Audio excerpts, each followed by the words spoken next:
आप तसव्वुर करें कि दुनिया की तीसरी सबसे बड़ी मौशत जापान, जो मॉडर्निज्म और तरक्की की अलामत है, आहिस्ता आहिस्ता मौत के करीब जा रहा है। एक ऐसा मुल्क जिसने टेक्नोलॉजी में इनकलाब बर्पा किया, जिसने रोबोट्स को हकीकत बनाया और जिसने दुनिया को हैरत में डाल दिया। यहाँ तक कि आज भी पाकिस्तान और इंडिया में जापानी इलेक्ट्रॉनिक्स या गाड़ी की मांग है, मगर अब जापान एक अनदेखी तबाही का शिकार हो रहा है जिस पर कोई बात नहीं कर रहा है। जी हाँ, मैं हूँ तहसीन जावेद। आज मैं आपसे बात करूँगा जापान की, जिसकी आबादी कम हो रही है, बच्चे पैदा नहीं हो रहे, शादियों का रुझान तकरीबन ख़त्म हो चुका है, लोग तन्हाई में ज़िंदगी गुजार रहे हैं और ख़ुद की जान लेने के वाक़यात खौफनाक हद तक बढ़ रहे हैं। हत्ता कि एलन मस्क ने भी खबरदार किया कि अगर ऐसा ही चलता रहा तो जापान मुस्तकबिल में सफ़ा हस्ती से मिट जाएगा।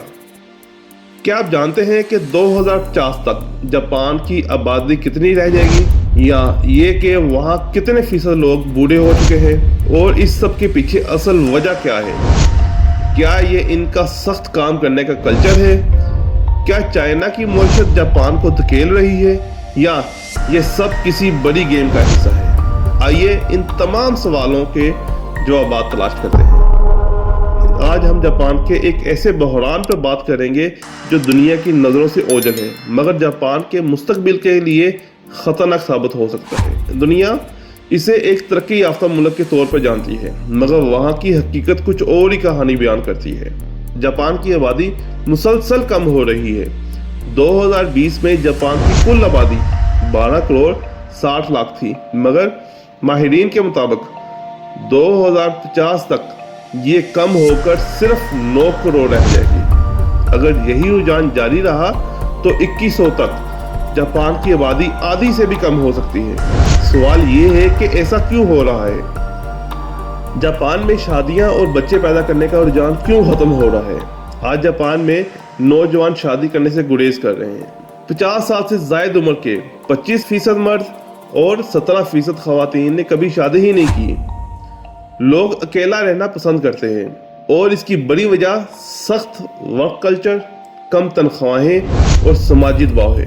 यहाँ तालीम बहुत महंगी है और बच्चे पालना और भी महंगे हैं, और अकेले रहने की आदत की वजह से ये लोग बच्चों वाली जिम्मेदारी से भागते हैं, और अकेले रहने वाली इनकी आदत इतनी गंदी हो गई है कि अब ये लोग टूरिस्ट को भी बर्दाश्त नहीं करते, और दूसरे ममालिक से जो लोग वहाँ जाकर रहते हैं वो भी कहते हैं कि किस अजाब में फंस गए। अगर आप में से कोई भी, ख़ास तौर पर वो जो जापान रह कर आए हैं, इस बात पर इत्तेफाक नहीं करते तो हमें लाजमी बताएं।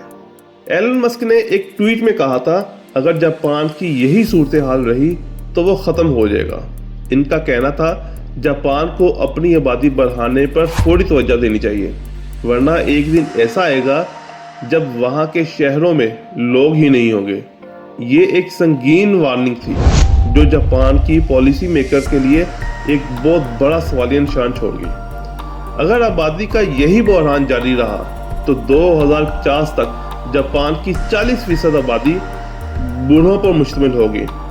इसका मतलब ये है कि काम करने वाले नौजवानों की तादाद कम हो जाएगी, और जापान को अपनी मईशत को बचाने के लिए मजदूर दरामद करने पड़ेंगे। तन्हाई और काम का दबाव इतना बढ़ चुका है कि जापान में हर साल 20,000 से ज्यादा अफराद खुदकुशी कर रहे हैं। खास तौर पर नौजवान तबका शदीद जहनी दबाव का शिकार है। वहाँ एक टर्म इस्तेमाल की जाती है, कारुशी, जिसका मतलब है ज्यादा काम की वजह से मौत।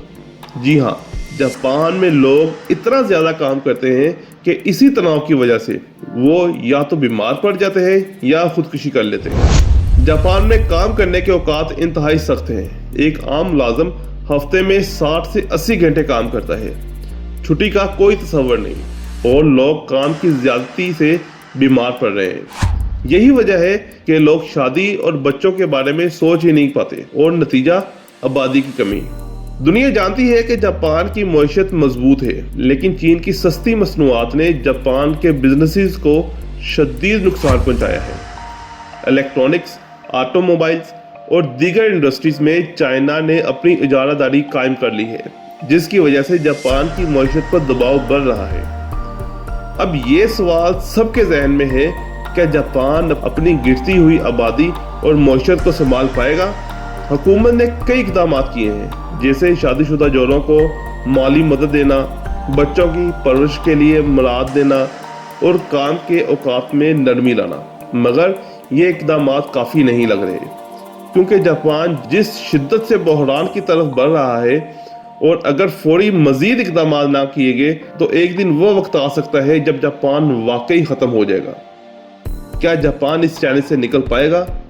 کیا وہاں کی حکومت مزید کچھ کر پائے گی، یا یہ دنیا کی سب سے بڑی آبادیاتی تباہی بن جائے گی؟ آپ کا کیا خیال ہے؟ کمنٹ میں اپنی رائے ضرور دیں۔ لیکن اگر آپ دنیا کے سب سے چھوٹے ممالک، یہاں تک کہ ان کی آبادی بمشکل 800 افراد ہوگی اور رقبہ آدھا کلومیٹر بھی نہیں، تو یہ والی ویڈیو دیکھیں۔ لیکن اگر یہ دیکھنا چاہتے ہیں کہ پرنس آف پرشیا کیسے ختم ہوا اور ایران کیسے وجود میں آیا، تو یہ والی ویڈیو دیکھیں۔ لائک اور سبسکرائب ضرور کریں۔ آج کے لیے اتنا ہی، کل پھر ملتے ہیں۔ شکریہ۔